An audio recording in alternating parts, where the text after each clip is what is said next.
doing it again.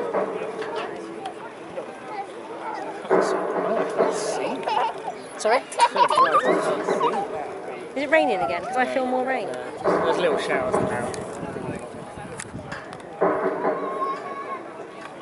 Hello? No.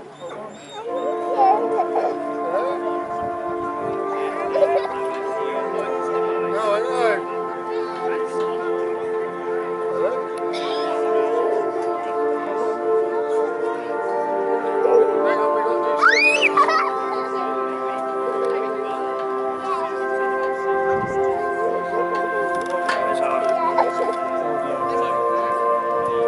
Can you see him?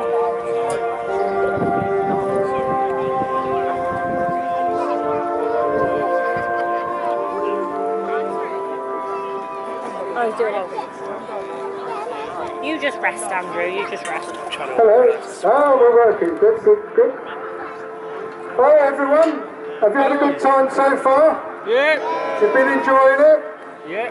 More than we did on Saturday, because it rained like I don't know what. But there you go.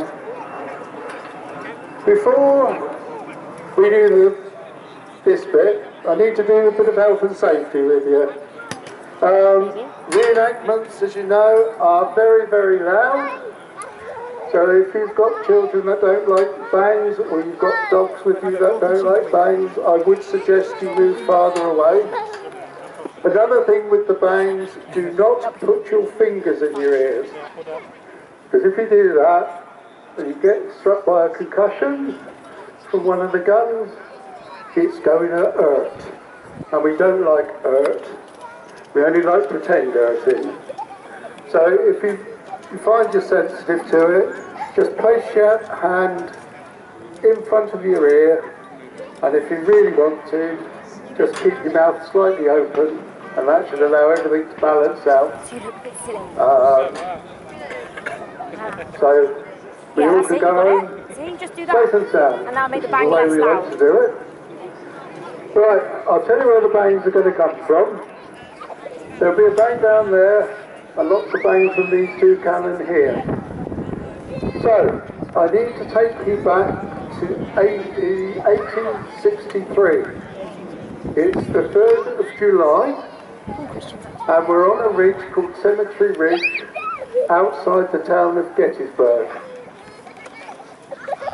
A battle has been raging for 2 days in and around the town.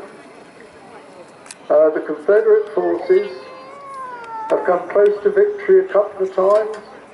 The Union forces have come to victory a couple of times.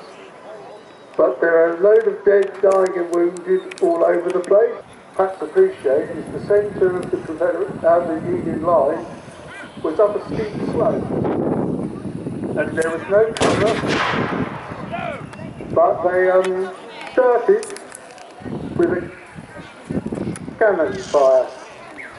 It was supposed to clear most of the Union forces out of the way, but unfortunately, because of A, they couldn't see what they were firing at, and B, their ammunition wasn't as good as it should have been.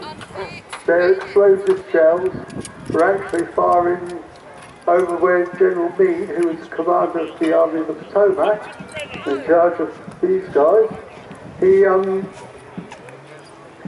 basically said that's where Lee's going to come. Everyone said no, he's never going to attack there, and of course Lee did, and Meade was right. So we'll find out what happened as the battle continues. So I'd like you to... I've been doing this 20 odd years and I still get there every time. That was good. That first one was good, wasn't it? Anyway, you've got to imagine that end there is a lot lower and this end here is a lot higher. Unfortunately, we couldn't tilt the ground, but who knows, in a few years we may be able to do that. The American Civil War.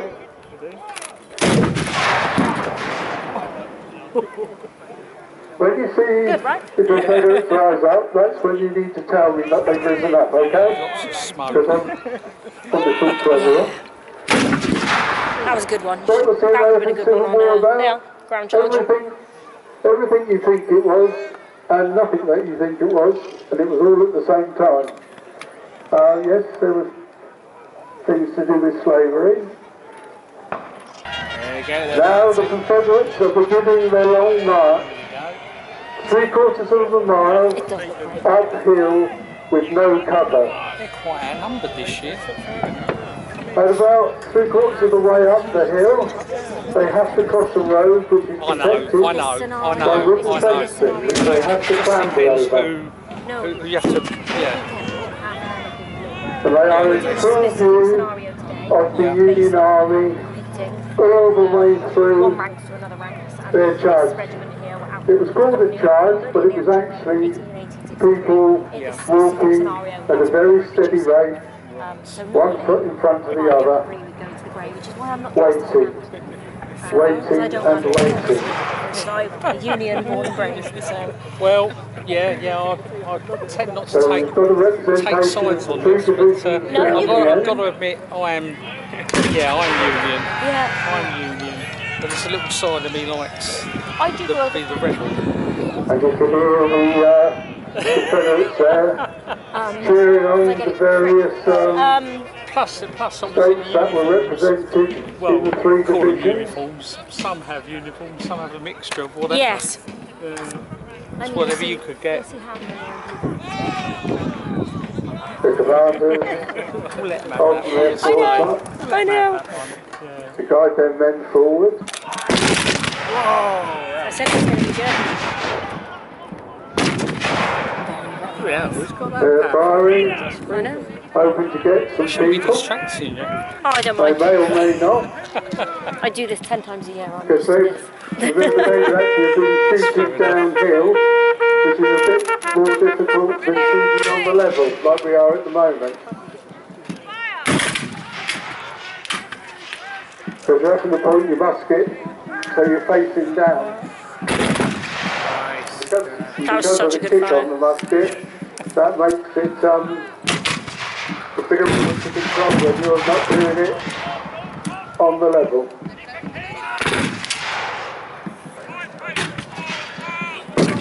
Now the Confederates are coming up again. They've not brought the cannon with them, so this is all down to the infantrymen.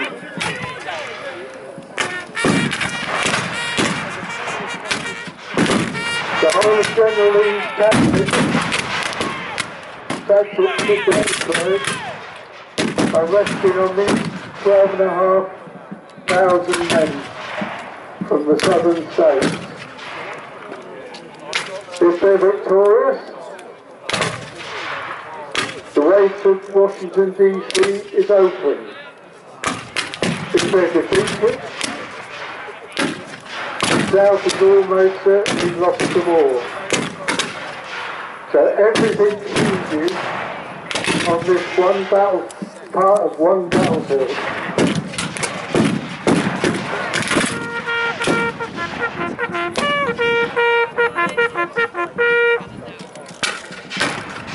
No, Steve's still. Is he? He's going to No, actually. send it out Where? to tell Oh, no, I think I'm each group what they're supposed to do. Oh. Oh, there's Farnsworth.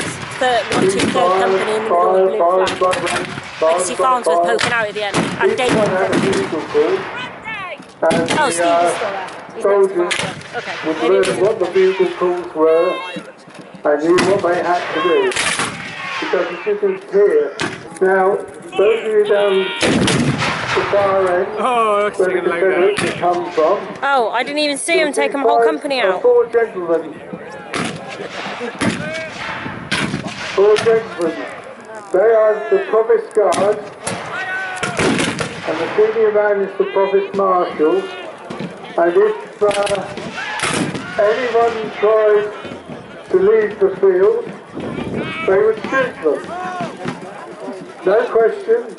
Oh, I think if you call of Fredericksburg was because the Union lost the battle at Fredericksburg, and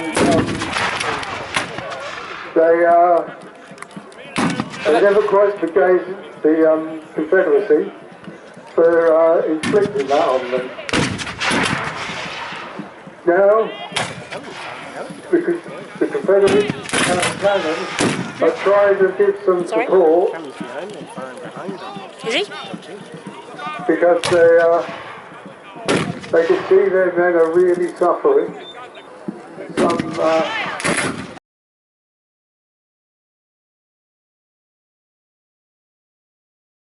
and wounded Do you want to know on what something? became My known camera as stopped recording. Pickett's charge. I think just before Pickett that. himself, his division, lost 2/3 Because after of the men 23 minutes it auto saves from the and wound stops recording unless you press up the continue. throat. Missed the little And skirmish. where you My camera see stopped recording when they the did it. Confederates lying on the line, Missed it. that was known as the high water mark of the Confederacy.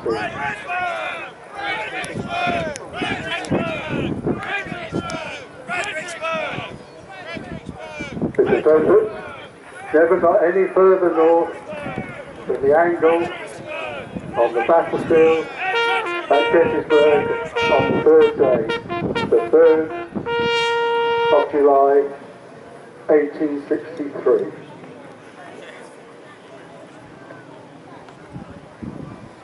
Now, I'm going to take you to November 1863, and on a cold, chilly day, Abraham Lincoln came to the cemetery that had been created on the battlefield to consecrate it and to honour the men that had fallen. Someone had spoken before him for 2 hours, and I don't think there's anyone anywhere who can tell you what that man said. Red flag. Oh, yeah. However, the 207 words Abraham Lincoln said on those days echoes down through history. I give you President Abraham Lincoln.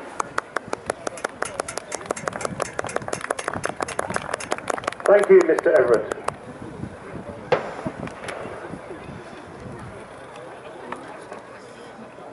Fourscore-and-7 years ago, our fathers brought forth on this continent a new nation, conceived in liberty and dedicated to the proposition that all men are created equal. Now, we are engaged in a great civil war, testing whether that nation, or any nation, so conceived and so dedicated, can long endure. We are met on a great battlefield of that war. We have come to dedicate a portion of that field as a final resting place to those who here gave their lives that that nation might live. It is altogether fitting and proper that we should do this.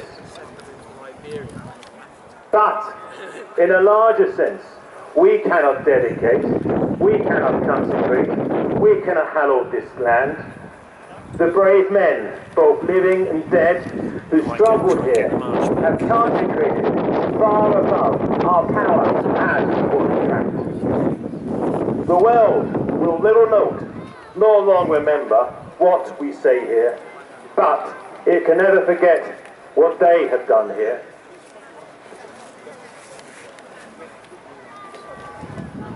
It is us, the living, rather, to be dedicated to the unfinished work which they who brought here have thus far so nobly advanced. It is rather for us to be here dedicated to the great task remaining before us, that these honoured dead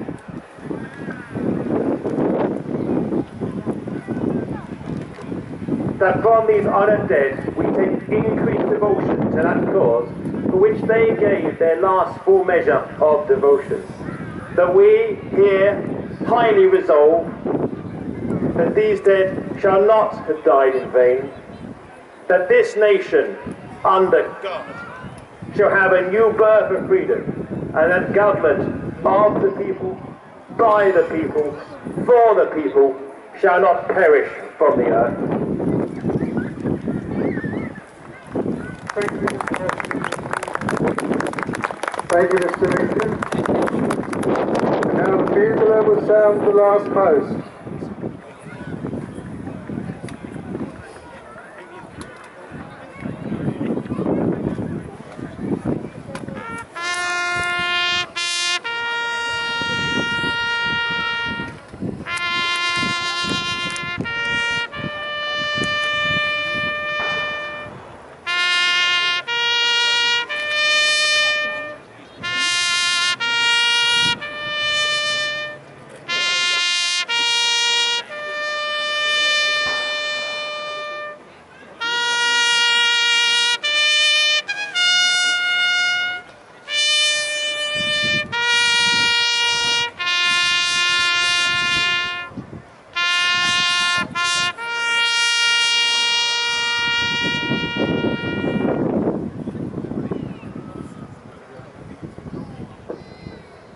Resurrect! Don't normally get to do that bit. Right, thank you. So, what we're going to do now is we're going to get everybody back into a line, and then they're all going to go off at the end of this, go and have a cup of tea, cup of coffee, and something to nosh on.